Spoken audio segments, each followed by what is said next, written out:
Literary marvel Miguel de Cervantes set down this compelling passage in his Don Quixote. La verdad, cuya madre es la historia, emula del tiempo, depósito de las acciones, testigo de lo pasado, ejemplo y aviso de lo presente, advertencia de lo porvenir.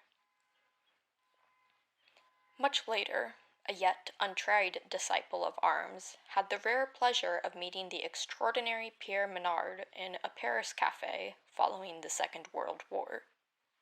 Reportedly, Menard expounded on his distinct distaste for Madeleines, but never mentioned the passage, and echo of Don Quixote, he had penned before the war, which had subsequently earned him a fair amount of literary fame. La verdad, cuya madre es la historia, emula del tiempo, depósito de las acciones, testigo de lo pasado, ejemplo y aviso de lo presente, advertencia de lo porvenir. This exquisite variation on the passage by the ingenious layman is far too dense to unpack here. Suffice it to say, Menard's nuances are so fine they are nearly undetectable. Though, talk with the framer, and you will immediately see how haunted they are by sorrow, accusation, and sarcasm. Exactly. How the fuck do you write about exquisite variation when both passages are exactly the same? I'm sure the late hour has helped. Add to that the dim light in my room, or how poorly I've been sleeping, going to sleep but not really resting, if that's possible. Though, let me tell you, sitting alone, awake to nothing else but this odd murmuring, like listening to the penitent pray. You know it's a prayer, but you miss the words. Or better yet, listening to a bitter curse, realizing a whole lot wrong's been ushered into the world, but still missing the words. Me like that, listening in my way by comparing in his way both Spanish fragments, both written out on brown leaves of paper. Or, no, that's not right.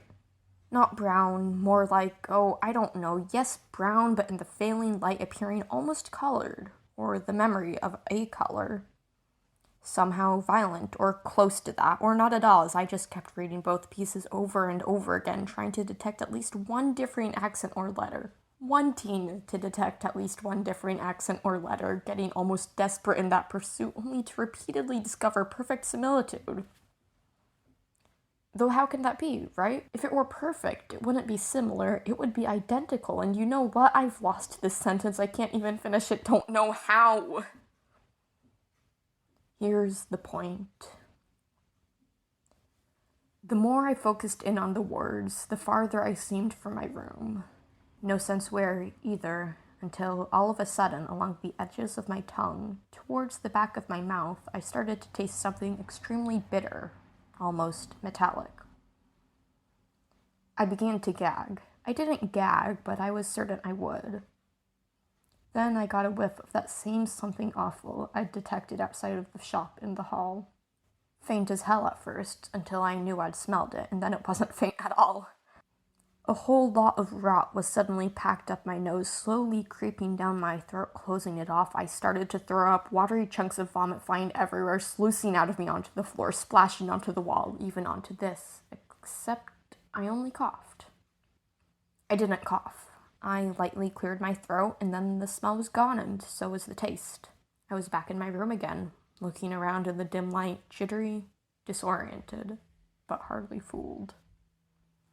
I put the fragments back in the trunk, walked the perimeter of my room, glass of bourbon, a toke on a blunt, there we go, bring on the haze. But who am I kidding? I can still see what's happening. My line of defense has not only failed, it failed long ago. Don't ask me to define the line either, or why exactly it's needed, or even what it stands in defense against.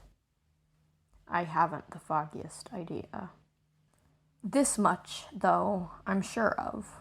I'm alone in hostile territories, with no clue why they're hostile or how to get back to safe havens, An old haven, a lost haven, the temperature dropping, the hour heaving and pitching towards a profound darkness, while before me my idiotic, amorotic guide laughs. Actually, cackles is more like it, lost in his own litany of inside jokes, completely out of his head, out of focus too, Zaniels of Zin, among other things, having snapped long ago like piano wires, leaving me with absolutely no sound way to determine where the hell I'm going.